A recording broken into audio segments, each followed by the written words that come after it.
What's up YouTube? Brian here, and welcome to a new segment called Thorough Thursday. Every Thursday I'm going to take you through and update all my tanks. We're going to try to keep the videos pretty short, so I'm going to get right into it. This is the 65 gallon South American. I just did a water change and a gravel vac. Threw some bloodworm in there so everyone's chowing down. No change on the livestock in here. This is the only invert in the tank.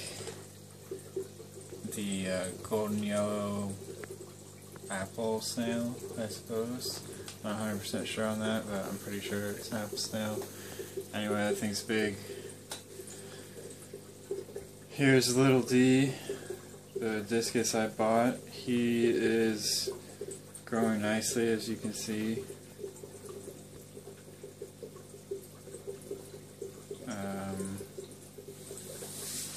Otherwise, everything is the same fish-wise.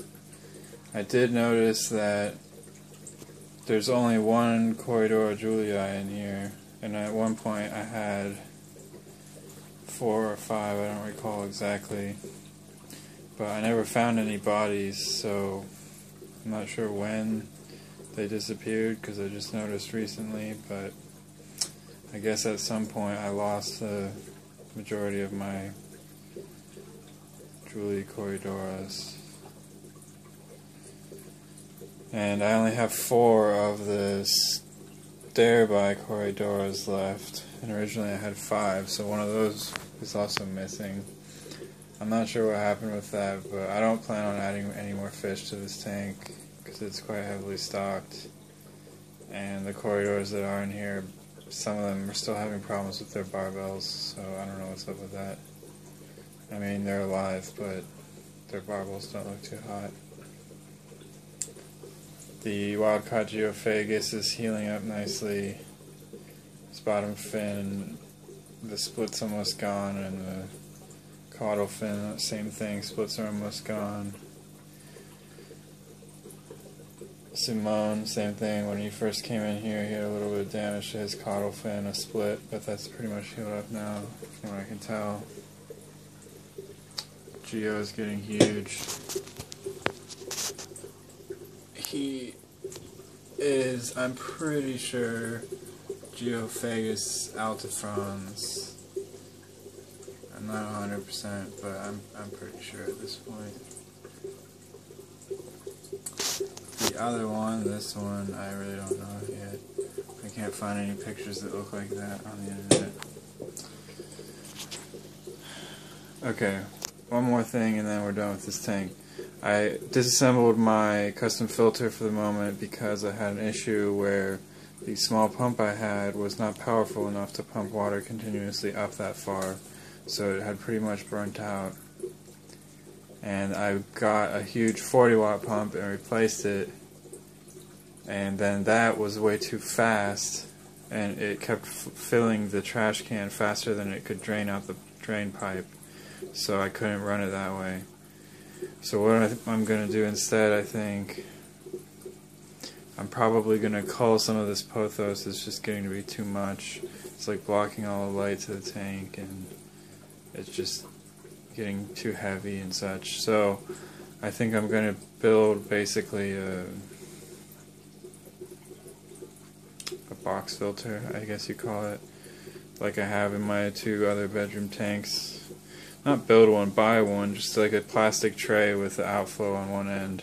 I'm going to fill it with sponges, and it's going to sit back there on that PVC bar that has pothos on it now.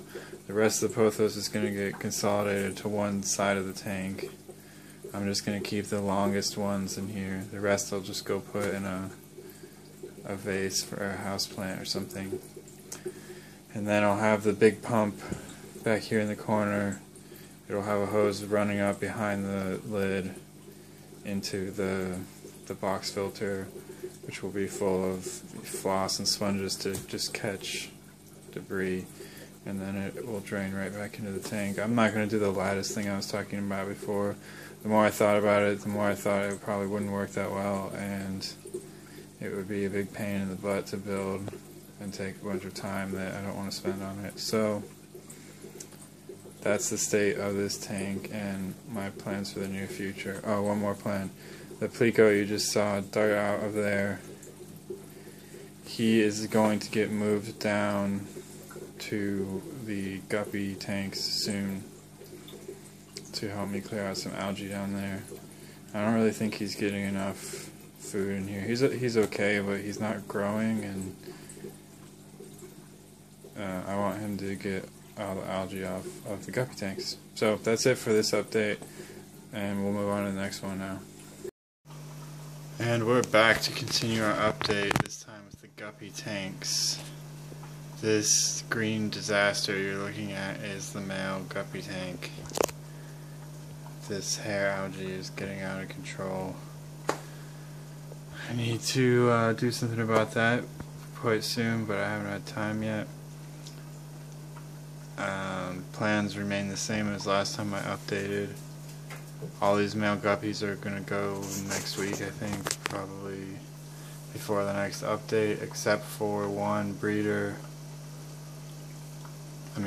of the red, mosaic, platinum, whatever's.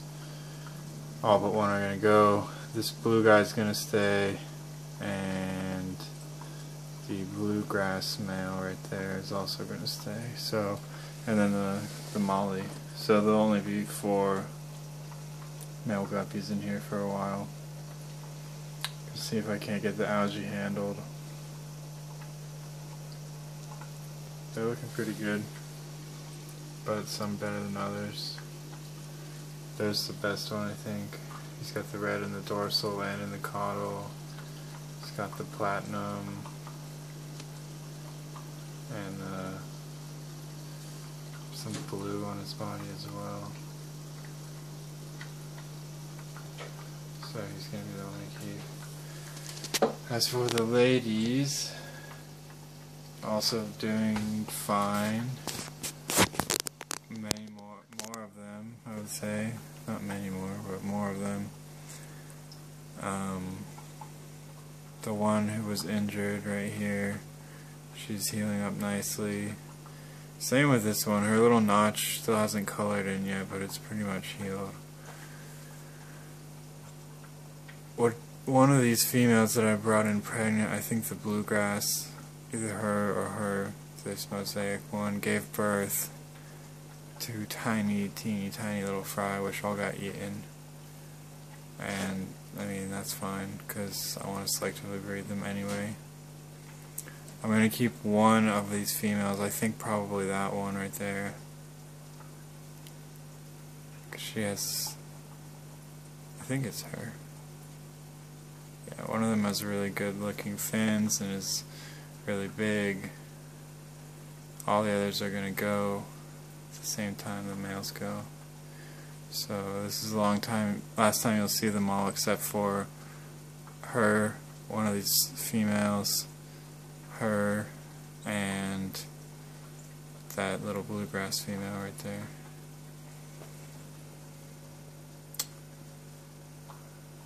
This tank is also going to get the Plico in it to eat up all the algae. Then if he takes care of this one, I might put him in the other one next door, and we'll see how it goes. But this one has a heater in it, so he'll probably do better in here. And if, yeah, like I said, if he finishes off, just move him over to the other tank. Alright, let's go update the final 2 tanks upstairs. Alright, out of the final 2 tanks, we'll start here with the 45-gallon tall. No changes to the livestock in here. We still have cardinal tetras, normal emperor tetras, black emperor tetras, and Congo tetras, as well as a pearl gourami, who is probably hiding in here or back there. Yep, that's it right there. And 2 Siamese algae eaters. There's one of them, the fatter one, and there's the thinner one. And invertebrates. There are pond snails. I don't know if you can see any. I think that's one on the filter there, maybe. Oop.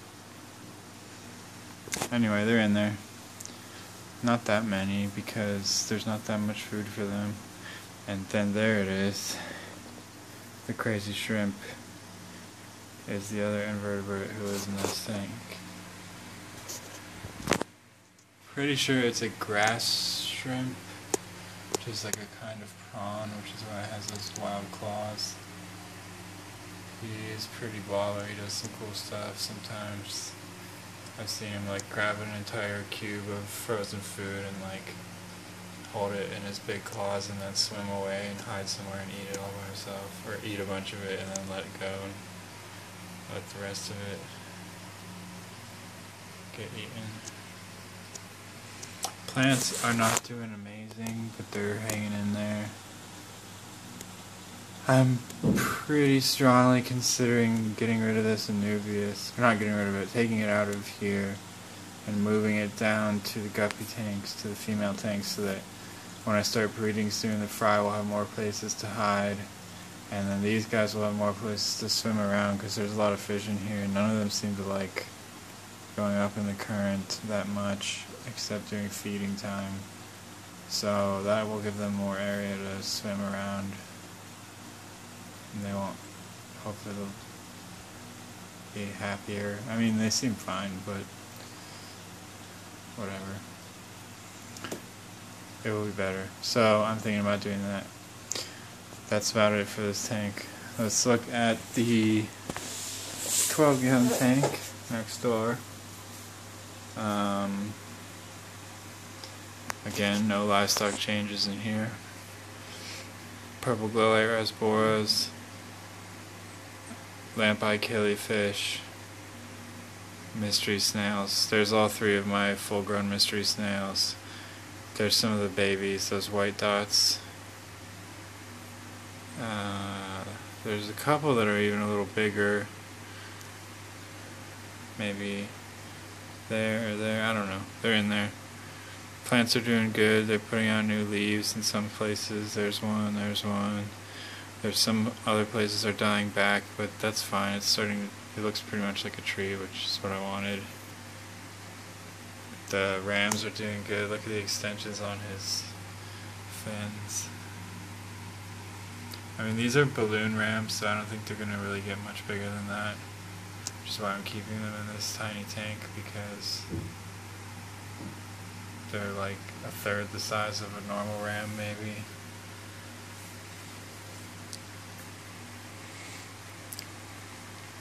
The mystery snails are laying eggs pretty much continuously. I removed them all for now because I don't want to be overrun with mystery snails. And I've already got what looks like maybe, I don't know, a couple dozen babies in here from previous egg hatches. So anytime they lay from now on, I'm going to remove them until I get a sense of how many snails I have going on when they get a little bigger, because I don't want to have 100 mystery snails to deal with, because I have nowhere to put them. And we'll see what happens with these babies. I'll end up spreading them out probably, because this tank won't be able to handle all of them when they're full grown. Alright guys, I think that's it for this week's update. Everything's copacetic, not too much new going on, but hopefully we will have some new stuff for you guys in the near future. Thanks for watching. See you next time.